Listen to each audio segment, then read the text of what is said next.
what could possibly go wrong with this Facebook IPO? Well, Shira Ovide joins us now from San Francisco, where she's with the Wall Street Journal Bureau, to tell us what she thinks could go wrong. She has some great ideas. Shira, thanks for being there. We liked you here, and then you ran away, but we found you, and that's nice. Yeah. So tell us, somebody could eat their lunch. Tell us how that works. Yeah, I mean, Facebook, when they filed their IPO document yesterday, they had pages and pages and pages of risk factors, essentially Facebook's explanation of what could derail or slow down the Facebook train. And there's a long list, right? It's everything from China to employees getting too rich. Stop that. One of the things that you said, there were pages and pages and pages and pages of these documents, and so many people wanted these pages and pages and pages and pages of documents that the SEC website, the Securities Exchange Commission website where the documents were filed, slowed to a crawl. Fancy that. This is it's pretty remarkable. We're not talking about a Maroon 5 video on YouTube, right? We're talking about the SEC website. But apparently there were so many people who had Facebook fever, didn't take their antibiotics for Facebook fever, and so were frantically clicking on the SEC website to have a look at Facebook. And some people couldn't get access to it, but you did, and you now know what's in there. So tell us read it all. More. Fun for you. Tell us some more of these risk factors so other people don't have that exhilarating experience for themselves. Right. So one of the risk factors is the growth rate for Facebook users. We learned yesterday that Facebook has something like 145 million monthly active users.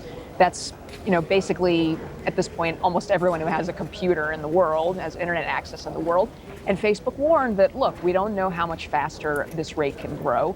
We're pretty penetrated in a lot of the world's big markets. And you may remember there are some other social networking websites, including MySpace and Friendster, that grew like weeds in the beginning and then basically crashed down to earth. And Facebook could be the next one, it said. Yeah, but a lot of this relates to trust, doesn't it? Because the products on Facebook are us, the users, and if we don't trust it, we can sort of all walk away. And in many ways, the assets sort of walk out the door could walk out the door at any moment. That's what you're saying, right? Absolutely right. But it's also about growth, right? That Facebook, as any tech company would tell you, they have to keep growing their revenue quickly to maintain this $100 billion valuation potentially. And if there are fewer and fewer users to sign up to Facebook accounts out there in the world, then that may mean the growth rate may slow.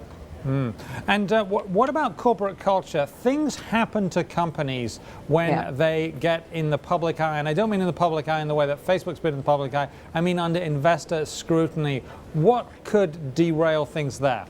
Right, well, Facebook made it clear, if you read Mark Zuckerberg's kind of 2,000-word letter in the IPO filing, he makes it clear that Facebook was set up for users first and not as a business. He even said, Facebook was not created as a business.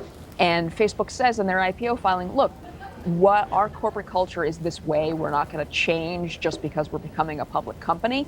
And that may mean if you're a public company investor, we may prioritize our users and Facebook as a company over the short-term needs of investors. So that means, no managing earnings expectations, things like that. And that's a potential risk for those people who will buy Facebook stock. So two things to that. One is a 2,000-word letter is way too long for anyone to be writing. So it's a good read. It's a good read. Well, I know. Yeah, maybe it's a quick read, but it's still too long. So Mark, shorten them up. Second thing, it sounds awfully naive to think that he's going to be able to sort of say, oh, give us all your money, and by the way, we'll just continue doing what we want to do. That's very nice, and it's $5 billion.